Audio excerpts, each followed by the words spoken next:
नमस्कार, बिहार के digital media का जनक भारत लाइव देख रहे हैं आप। बिहार में एनडीए के भीतर अपने अपने एजेंडे को लेकर के आगे बढ़ने की होड़ मची हुई है। ऐसे में हमने देखा कि नीतीश कुमार जी जदयू के कदावर नेता हैं, बिहार के मुख्यमंत्री हैं पिछले 16-17 सालों से। तो नीतीश कुमार जी खुद को विकास पुरुष बताते हैं, उनके समर्थक उन्हें विकास पुरुष बताते हैं, अपने योजनाओं को लेकर के अक्सर चर्चा में रहते हैं। जब भी बात बिहार में विकास की होती है तो पुल पुलियों का निर्माण, ये बात जो है अपने आप सामने आ जाता है। इसके साथ ही बिहार के मुख्यमंत्री नीतीश कुमार कई साहसिक फैसलों के लिए जाने जाते हैं,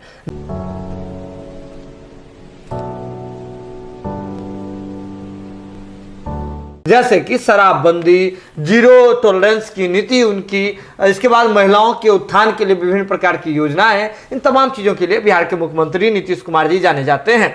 लेकिन बीजेपी को अब नीतीश कुमार जी का नेतृत्व लगता है कि स्वीकार नहीं है। आपको बता दें कि एक और जहां नीतीश कुमार जी अपने एजेंडे, अपने योजनाओं को लेकर के ब्रांडिंग करते हुए दिखते हैं, वहीं दूसरी ओर बीजेपी इन तमाम चीजों से अलग हट करके देश के प्रधानमंत्री नरेंद्र मोदी जी की योजनाओं पर अच्छा खासा ध्यान देती है। अगर आप बीजेपी कार्यालय, जो कि वीरचंद पटेल पथ में है, बीजेपी का बिहार प्रदेश कार्यालय, अगर उसका आप विजिट करते हैं तो वहां जाने पर आपको दिख जाएगा, चीजें स्पष्ट रूप से दिख जाएगी कि किस प्रकार से यहां जो है बिहार में होते हुए भी ऐसा लगता है कि केंद्र का एक दफ्तर खुला हुआ है, केंद्र का एक पावर सेंटर खुला हुआ है, जहां केंद्रीय योजनाओं की बातचीत होती है और बिहार के मुखिया नीतीश कुमार जी पोस्टर से गायब रहते हैं। इसके बाद बातें समय समय पर निकल के सामने आती रहती है कि सरकार में जरूर है, साथ हैं, लेकिन हमारी अलग नीति है, हमारे अलग नेता हैं, बातें अलग है, पार्टी अलग है, तो इस हिसाब से हमारा काम करने का तरीका भी अलग होगा। खैर, ये तमाम चीजें हम क्यों कर रहे हैं, आपका ये सवाल होगा। ये बातें क्यों कर रहे हैं, ये आपका सवाल होगा। तो चलिए जवाब दे देते हैं। दरअसल बिहार में एक नई योजना आई है, बिहार क्या कहे पूरे देश में नई योजना आई है कि प्रधानमंत्री अन्न योजना करके जो है गरीब कल्याण के उद्देश्य से लाई गई है, जिसमें नवंबर महीने तक एक झोला दिया जा रहा है। झोला पर मोदी जी का तस्वीर है और झोले पर बड़े बड़े वाक्य लिखे हुए हैं और झोले के अंदर है 5 किलो अनाज। अब इसी अनाज के पैकेट का डिस्ट्रीब्यूशन भाजपा ने अपने जिम्मे ले लिया है और इतना बड़ा झोला है, इतना भारी झोला है कि इसके उठाने के लिए कई कदावर नेताओं की समूह को जो है लगाया जाता है। ऐसे में आज बिहार के उप मुख्यमंत्री तारकिशोर प्रसाद 5 किलो वाले झोले जो है मोदी जी का ब्रांडिंग वाला झोला बांटते हुए नजर आए। आपको बता दें कि अलग अलग पटना के अलग क्षेत्रों में बांटते हुए नजर आए। इस दौरान उन्होंने मीडिया कर्मियों को भी संबोधित किया और क्या कुछ कहा बिहार के उप मुख्यमंत्री तारकिशोर प्रसाद जी ने, आइए देखते हैं उनका ये वीडियो।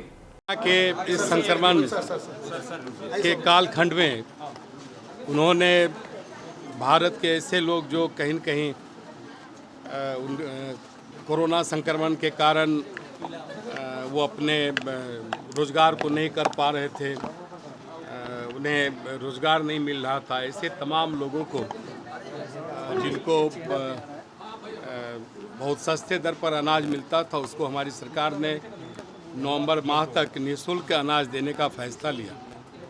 और इस पार्टी ने इस कार्यक्रम को आम लोगों तक पहुंचाने के लिए लगातार हम सब उन्हें प्रेरित कर रहे हैं कि जो निःशुल्क अनाज उन तक पहुँचे। जो अंत्योदय के कार्डधारी हैं उन्हें 35 किलो अनाज मिलना है, जो अन्य पीपीएफ के जो कार्डधारी हैं उनको 5 किलो प्रति व्यक्ति एक परिवार में मिलना है। यह बहुत हमारी सरकार का यह एक बड़ा फैसला है और फेज़ 1 में भी हमारी सरकार ने निःशुल्क अनाज देने में पहल की थी। तो आम गरीबों की चिंता हमारी सरकार करती है और आपने देखा होगा कि पूरे देश में निःशुल्क टीकाकरण करने का फैसला हमारी सरकार ने लिया है और बिहार सरकार ने भी 6 महीने में 6 करोड़ टीकाकरण करने का फैसला लिया है।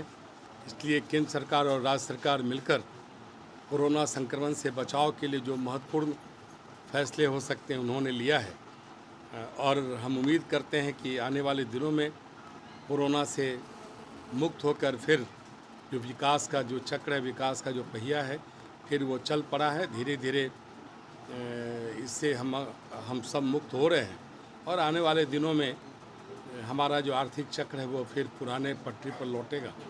जी एक सवाल है, केसी त्यागी ने कोऑर्डिनेशन कमेटी एनडीए में कोऑर्डिनेशन कमेटी की मांग की है केसी त्यागी ने। वो तो पहले भी था, इसमें मांग क्या करना है? जो हमारे एनडीए के बड़े नेता हैं उनको मिलकर तय करना है। ये तो पहले भी कोऑर्डिनेशन कमेटी थे। जदयू को लग रहा है कि कोऑर्डिनेशन नहीं बैठ पा रहा है क्योंकि अलग अलग राय आ रहा है। नहीं, देखिए, अलग अलग राय की बात नहीं है। जो कोऑर्डिनेशन कमेटी है वो राष्ट्रीय स्तर पर अलग होगा, राज्य स्तर पर अलग होगा, क्योंकि राष्ट्रीय स्तर पर कई दल उसमें शामिल हैं, लेकिन राज्य स्तर पर जो दल शामिल है उसके अनुसार जो कोऑर्डिनेशन कमेटी बनेगा तो आपस में तालमेल भी होगा और किसी प्रकार की कोई गलतफहमियां होगी तो वो दूर भी होगी। क्या लगता है सर, जरूरत है कोऑर्डिनेशन कमेटी की? नहीं, पहले भी था बिहार में राष्ट्रीय। अगर ये वीडियो पसंद आई और वह बिहार के राजनीति और बिहारियत से सरोकार रखेनी तो सब्सक्राइब बटन दबा के चैनल के सब्सक्राइब कर ली।